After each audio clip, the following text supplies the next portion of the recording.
এই কৃষক বন্ধুর মাধ্যমে যারা টাকা পেত তারা সবাই কিন্তু পিএম কিষাণের যোগ্য হবে সেটা কিন্তু নয়, কারণ অনেকগুলো শর্ত এই পিএম কিষাণে কিন্তু স্পষ্টভাবে বলা আছে।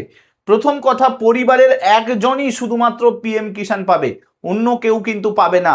দ্বিতীয় শর্ত যেটা বলা আছে যে 1 ফেব্রুয়ারি 2019 এর আগে যদি আপনি জমি কিনে থাকেন এবং তার যদি রেকর্ড বের করে রাখেন, তবেই আপনি ওই জমিতে পিএম কিষাণ পাবেন, আদারওয়াইজ কিন্তু পাবেন না। যদি 1 ফেব্রুয়ারি 2019-এর পরে কোনো জায়গা আপনি কেনেন, তাহলে কিন্তু আপনি কিন্তু ওই পিএম কিষাণ পাচ্ছেন না।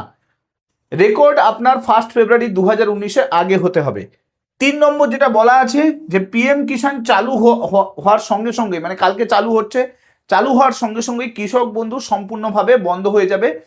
এবং অনেকেই এরকম থাকবেন যাদের বাবার নামে জমি ছিল, বাবা মারা গেছে, তো সেক্ষেত্রে আপনাকে ওয়ারিশন সার্টিফিকেট অ্যাপ্লাই করতে হবে। কিন্তু সেই ক্ষেত্রেও রুলস আছে, সেই জমিটা কিন্তু 1 ফেব্রুয়ারি 2019-এর আগে হতে হবে, তবেই কিন্তু ওয়ারিশন অ্যালাউ হবে, তাছাড়া কিন্তু অ্যালাউ হবে না।